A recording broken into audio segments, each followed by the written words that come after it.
கடவுள் அருள் டிவி நேயர்களுக்கு அஸ்ட்ரோ கேசேயங்கரின் பணிவான நமஸ்காரம். வார பலன் 25/12/2023 31/12/2023 வரை உண்டான வாரத்திற்கு ஒரு ராசிக்கும் என்ன பலன் அப்படின்றத பார்ப்போம். முதல்ல இந்த வாரத்தினுடைய கோல்சாரம் எப்படி இருக்குன்றதை பார்ப்போம். அதற்கு பிறகு இந்த வாரத்தில் வரும் விசேஷ நாட்கள் என்ன அப்படின்றதையும் பார்த்துட்டு இந்த வாரத்தில் எந்தெந்த ராசிக்காரர்களுக்கு சந்திராஷ்டமம் இருக்குது அப்படின்றதையும் பார்க்கலாம். அதற்குண்டான எளிய பரிகாரத்தையும் பார்க்கலாம்.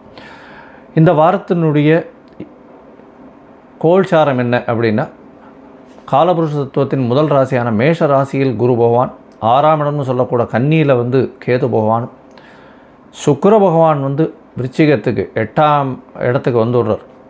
அதற்கு பிறகு செவ்வாய், புதன் மற்றும் சூரியன் 3 கிரகங்களும் இந்த வாரத்தில் தனுசுல இருக்கா. சனி பகவான் ஏற்கனவே மாறிட்டார். இந்த வாரத்தில் கும்பத்தில் சனி பகவானும், ராகு பகவான் மீனத்திலையும் இருக்கா. இந்த வாரத்தில் பார்த்தாலேனால் சந்திர பகவான் ரோகிணி நட்சத்திரத்திலிருந்து மக நட்சத்திரம் வரலும் போகிறார். ரோகிணி நட்சத்திரம் ரிஷப ராசியிலையும் மக நட்சத்திரம் சிம்ம ராசியிலையும் வருது. அதனால் ரிஷபம், மிதுனம், கடகம், சிம்மம் இந்த 4 ராசியிலையும் போகிறார் இந்த வாரம். இந்த வாரத்தில் வரக்கூடிய விசேஷ நாட்கள் அப்படின்னு பார்த்தாலேயானால் இந்த வாரம் ஆரம்பிக்கும் பொழுதுலேருந்தே ரொம்பவும் விசேஷம். 26ஆம் தேதி பௌர்ணமி, மிகப்பெரிய ஏற்றம். பௌர்ணமி யோகம்ன்றதை பற்றி நிறைய விஷயம் சொல்லியிருக்கோம். பௌர்ணமி யோகத்தில் அரசன் வரக்கூடிய பிறப்பு இருக்கணும் அப்படின்னா பௌர்ணமி யோகம் அவளுக்கு இருக்கணுன்றதை சொல்கிறோம். இந்த பௌர்ணமி யோகத்தை பொறுத்தவரையிலும் பார்த்தாலேயானால் இந்த வாட்டி மிருகசீரிஷம் வருது. மிருகசீரிஷம் மிருத்யுஞ்சய ஜெயந்தின்னு சொல்லக்கூடியது. மார்க்கண்டேயனுடைய பிறந்தநாள். யமனை தன்னுடைய மரணத்தை எதிர்த்து யமனையே வென்ற சிவபெருமானின் மூலியமாக வென்றவர் மார்க்கண்டேயர். அதாவது தீர்காயுஷ்மான் பவன் 16 வயதிலிருந்து என்றும் 16 ஒரு விஷயத்தை ஆசீர்வாதத்தை வாங்கினவர். அதனால் மிருத்யுஞ்சய ஜெயந்தி அப்படின்றது பேர். மார்க்கண்டேய ஜெயந்தின்னு சொல்லுவாள். இந்த வாரத்தில் பார்த்தோம்னா 27ஆம் தேதி அன்றைக்கி திரு ஆதிரை. ஆதிரை நட்சத்திரம் சிவபெருமானுக்கு பெரிய விசேஷம். சிதம்பரத்தில் பெரிய ஏற்றம். திருவாதிரைக்கு பார்த்தாலேயானால் பொதுவாகவே திருவாதிரை இந்த பெண்கள் எல்லாமே, கன்னி பெண்களாக இருக்கட்டும், சுமங்களாக இருக்கட்டும், அவெல்லாம் விரதம் இருப்பாள். தன்னுடைய கணவனுக்கு நல்ல ஒரு ஏற்றம் கிடைக்க வேணும் அப்படின்றதுக்காக. திருவாதிரைக்கு முன்னாடி 9 நாளிலிருந்தே திருவம்பாவை சொல்ல ஆரம்பிச்சிருவாள். திருவாதிரை ஃபுல்லாக பட்னி இருந்து சிவபெருமானை வழிபட்டு திருவாதிரை களி மட்டும் செஞ்சு அதை மட்டும் உட்கொள்வார்கள். இது திருவாதிரையினுடைய பெரிய விசேஷம். இது ஆருத்ரா தரிசனம் அப்படின்றது பெரிய ஏற்றமான காலம் இந்த வாரத்தில் வருது. இந்த திருவாதிரையில் பார்த்தாலேயானால் சிவபெருமானுக்கு ஏற்ற நாள் அப்படின்றதையும் சொல்லியிருக்கோம். எல்லா விதமான சௌக்கியங்களுக்கும் இந்த வேண்டிண்டு இந்த திருவாதிரையில் அவள் இருக்கிற பட்சத்தில் அவளுக்கு அந்த ஏற்றங்கள் கிடைக்கும். திருமணம் ஆகாதவர்களுக்கு திருமணம் ஆகக்கூடிய பாக்கியம், அதற்கு பிறகு குழந்தை பேர் ஏற்படக்கூடிய பாக்கியமும், நல்ல தொழில் அமையக்கூடிய பாக்கியமும் அவர்களுக்கு உண்டாகும். இந்த வாரத்தில் சதுர்த்தி வருது, 4ஆம் நாள். அதாவது சங்கடஹர சதுர்த்தி. பௌர்ணமியிலிருந்து கிருஷ்ணபக்ஷ சதுர்த்தின்னு சொல்லக்கூடிய 4ஆம் நாள் வருது. அது இந்த வாரம் 30ஆம் தேதி அன்றைக்கி சங்கடஹர சதுர்த்தி. இதுவும் ரொம்ப பெரிய விசேஷம். எந்த ஒரு பிரச்சனைகள் இருந்தாலும் சங்கடஹர அப்படின்னா சங்கடங்களை போக்கக்கூடிய சதுர்த்தி. விநாயகரை போய் ஒரு 9 தரம் சுற்றிட்டு ஒரு தேங்காயை உடைச்சிட்டு 9 தரம் தோப்பு கரணம் போட்டுட்டு வர்றது பெரிய ஏற்றம். சங்கடஹர சதுர்த்திக்கு நிறைய பேர் விரதம் இருப்பாள். இந்த விரதத்தின் மூலியமாக தொழிலில் பெரிய மேன்மை ஏற்படும். அவளுக்கு எல்லா விதமான எதிர்ப்பொழியையும் சமாளிக்கக்கூடிய அளவுக்கு பெரிய ஏற்றத்தை கொடுப்பார். இந்த வாரத்தில் பார்த்தாலேயானால் எந்தெந்த ராசிக்காரர்களுக்கு சந்திராஷ்டமம்னு பார்த்தோம்னா, சந்திராஷ்டமத்தை பொறுத்தவரைக்கும் துலாம், விருச்சிகம், தனுசு மற்றும் மகரம் இந்த 4 ராசிக்காரர்களுக்கு சந்திராஷ்டமம். சந்திராஷ்டமம்னா உங்களுடைய ராசிக்கு 8ஆம் இடத்துல சந்திர பகவான் மறையக்கூடிய காலத்தில் சந்திர பகவான் மனோகாரகன் மறைஞ்சதுனால தவறான முடிவுகள் எடுக்கக்கூடும். வெளியூர் வெளிமாநிலம் பிரயாணம் வேண்டாம். எந்த ஒரு புதிய டெசிஷன்ஸும் வேண்டாம்னு சொல்கிறோம். ஒருவேளை பண்ண வேண்டி இருந்ததே ஆனால் கட்டாயத்தில் இருந்தீர்கள், நீங்கள் வெளியூர் போக வேண்டி இருந்தது அப்படின்னா சந்திர பகவானுக்கு உண்டான எளிய பரிகாரமான அல்லி மலர் அருகில் இருக்கக்கூடிய சிவன் கோவிலில் கொடுத்துட்டு போங்க. நல்ல ஒரு ஏற்றம் வரும். சந்திராஷ்டமத்தின் தாக்கம் குறையும். சரி, என்னுடைய மொபைல் நம்பர் ஸ்க்ராலிங்கில் போயிட்டு இருக்கும். உங்களுக்கு அஸ்ட்ராலாஜிக்கல் கன்சல்ட் தேவைப்பட்டதுன்னா உங்களுடைய date, time, place of birth எனக்கு இது பண்ணுங்க, எனக்கு ஃபோன் பண்ணுங்க, அப்பாயின்மெண்ட்டு கொடுக்குறேன். உங்களுக்கு உண்டான date, time, birth, place of birth இது எல்லாத்தையும் வந்து பார்த்துட்டு, டைம் கரெக்ஷன்ஸ் இருக்கான்னு பார்த்துட்டு, சந்தி இருக்கான்னு பார்த்துட்டு, அதற்கு ஏற்றாறமால உங்களுடைய தசாபுக்தி, அந்தரம், சூக்ஷ்மம் எப்படி இருக்குன்றதையும் பார்த்து, இன்றைய காலகட்டத்தில் உங்களுடைய கோல்சாரம் எப்படி இருக்குன்றதையும் பார்த்து, உங்களுக்கு உண்டான எளிய பரிகாரம், உங்களுடைய பிரச்சனைகள் என்ன அப்படின்றத அசஸ் பண்ணி சொல்கிறேன்.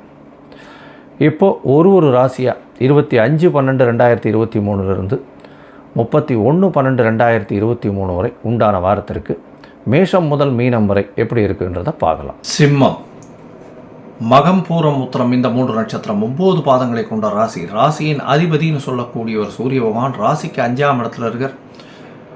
குருவும் பார்வையில் இருக்கிறது பெரிய விசேஷம். சிம்மாதிபதியும் சரி, சிம்மமும் சரி, குருவின் பார்வையினால் சுபத்துவம் அடைகிறது பெரிய விசேஷம். இதன் மூலியமாக பார்த்தேனால் கண்டிப்பாக நல்ல ஒரு ஏற்றமான காலம், எதை நினைத்தாலும் அடையக்கூடிய காலகட்டமாக இருக்கும். எந்த ஒரு பிரச்சனைகளிலிருந்தும் விடுபடக்கூடிய வாய்ப்புகள் நிச்சயமாக உண்டு. 5ஆம் இடத்துல பார்த்தேனால் இப்போ செவ்வாய் பகவானும் வரார். உங்களுடைய மிகப்பெரிய யோகர்னு சொல்லக்கூடியவர் 5ஆம் இடத்துல போய் உட்கார்றார்.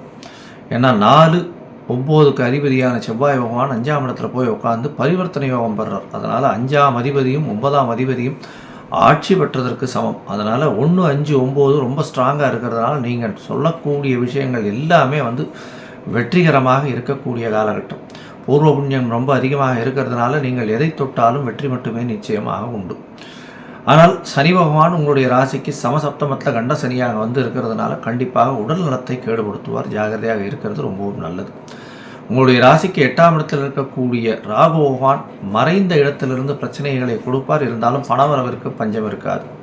பேச்சில் நிதானம் தேவை. கேது பகவான் 2ஆம் இடத்துல இருக்கிறதுனால பேச்சில் நிதானம் தேவை. ஏன்னா பேச்சில் வந்து நீங்கள் பேசக்கூடியதை அடுத்தவங்க புரிந்து கொள்ள மாட்டார்கள். அதன் மூலியமாக பிரச்சனைகள் அதிகமாக வரக்கூடிய வாய்ப்புகள் நிச்சயமாக உண்டு. இந்த வாரம் பார்த்தோம்னா உங்களுடைய ராசிக்கு 12ஆம் அதிபதி அப்படின்னு சொல்லக்கூடிய சந்திர பகவான் அதிவேகமாக செல்லக்கூடிய கிரகம் உங்களுடைய ராசிக்கு 10ஆம் இடத்தில் உச்சம் பெற்று இருக்கக்கூடிய காலகட்டமாக இந்த வாரத்தை ஆரம்பிக்கிறார். 26ஆம் தேதி காலத்தால் 10 மணி வரலும் 10ஆம் இடத்துல இருக்கார். தொழிலில் மிகப்பெரிய அபிவிருத்தி இருக்கும், கவலைப்பட தேவையில்லை. எந்த தொழிலாக இருந்தாலும் அதுலேயும் வந்து அட்மினிஸ்ட்ரேஷன், அரசியல், அரசு சார்ந்த நிறுவனங்களில் இருக்கிறவங்களுக்கெல்லாம் பெரிய ஏற்றமாக இருக்கும். நீங்கள் சொல்லக்கூடிய விஷயங்கள் எல்லாவற்றையுமே வந்து நிச்சயமாக மக்கள் நம்பக்கூடிய காலகட்டமாக இருக்கும். சிறு சிறு பிரச்சனைகள் வந்து சேரும், இருந்தாலும் அது நாளடைவில் சரியாக போகக்கூடிய காலகட்டமாக இருக்கும். உங்களுடைய ராசிக்கு பார்த்தேனால் 11ஆம் இடத்தில் சந்திர பகவான் போகும் பொழுது எந்த ஒரு விஷயத்தையும் நீங்கள் எண்ணக்கூடிய விஷயங்கள் நிச்சயமாக கைகூடக்கூடிய காலமாக இருக்கும். ஏன்னா 11ஆம் இடத்துல சந்திர பகவானோ சூரிய பகவானோ இருந்தாலும் சரி ஒரு பெரிய ஏற்றம். அதுவும் வந்து பௌர்ணமி யோகத்தில் வருது 11ஆம் இடம். அதனால் நீங்கள் நினைத்த காரியங்கள் அனைத்தும் முடியும். அது வந்து 26ஆம் தேதியிலிருந்து 28ஆம் தேதி காலை ஒரு 28ஆம் தேதி மாலை வந்து ஒரு 6 மணி 6:30 மணி வரலாம் இருக்கார். இந்த காலகட்டத்தில் நீங்கள் நினைக்கக்கூடிய காரணங்கள் எந்த காரியமாக இருந்தாலும் அது வெற்றி வாகை சூடும். பார்ட்னர்ஷிப் பிஸ்னஸில் ரொம்ப ஜாகிரதையாக இருக்கிறது ரொம்பவும் நல்லது. எதிர்பாலினத்தவர் மூலியமாக பிரச்சனைகள் நிச்சயமாக வரும். கீழ்மட்ட தொண்டர்கள் மூலியமாக பிரச்சனைகள் அதிகமாக இருக்கும். உங்களுக்கு கீழே வேலை செய்கிறவங்க அத்தனை பேருமே பிரச்சனையை கொடுக்கக்கூடியவர்களாக இருப்பார்கள். தேவையில்லாமல் வேலை செய்பவர்கள் வந்து பிரச்சனையை உருவாக்குவார்கள். ஜாகிரதையாக இருக்கிறது ரொம்பவும் நல்லது. சிம்மராசிக்காரர்களை பொறுத்தவரையிலும் 12ஆம் இடத்துல சந்திர பகவான் வரார். அது வந்து 28ஆம் தேதியிலிருந்து 31ஆம் தேதி வரலும் இருக்கார். இந்த 31ஆம் தேதி வரலும் பார்த்தோம்னா கார்த்தால ஒரு 8:30 மணி வரலும் இருக்கார். இந்த 31ஆம் தேதி கார்த்தால ஒரு 5:30 மணி வரலும் இருக்கார். இந்த காலகட்டத்தில் பார்த்தேன்னா 12ஆம் இடத்துல ஆட்சி பெற்ற சந்திர பகவான் இருக்கிறதுனால சிறு சிறு செலவுகள், தேவையற்ற செலவுகள் அதிகமாக வரக்கூடிய வாய்ப்புகள் நிச்சயமாக இந்த வாரம் இருக்குது. அதனால் பார்த்தேன்னா படிக்கக்கூடிய மாணவர்களுக்கு நல்ல ஒரு ஏற்றம் இருக்கும், கவலைப்பட தேவையில்லை. அது தவிர வந்து பேச்சில் ஜாகிரதையாக இருக்கணும். மாணவர்கள் படிக்கக்கூடிய மாணவர்கள் நல்லபடியாக இருக்கும், இருந்தாலும் கொஞ்சம் கான்சன்ட்ரேஷன் டிஸ்ட்ராக்ட் ஆகக்கூடிய காலகட்டமாக இருக்கும். இந்த சிம்மராசிக்காரர்கள் பார்த்தேன்னா கண்டிப்பாக அருகில் இருக்கக்கூடிய ஸ்ரீரங்கம் கோவிலுக்கு போயிட்டு வர்றது நல்ல ஒரு ஏற்றத்தையும் மாற்றத்தையும் அவளுக்கு கொடுக்கும். கண்டிப்பாக இந்த வாரம் அவர்கள் போயிட்டு வருவதன் மூலியமாக இந்த வாரம் 25/12 31/12 வரலும் இருக்கக்கூடிய காலகட்டம் பெரிய ஏற்றத்தையும் மாற்றத்தையும் கொடுக்கும். கடவுள் அருள் டிவியை பார்த்தமைக்க நன்றிகள். மேலும் இது போன்ற தகவல்களை தெரிந்து கொள்ள கடவுள் அருள் டிவியை சப்ஸ்கிரைப் செய்யுங்கள். மறக்காமல் பெல் ஐக்கானை கிளிக் செய்யுங்கள்.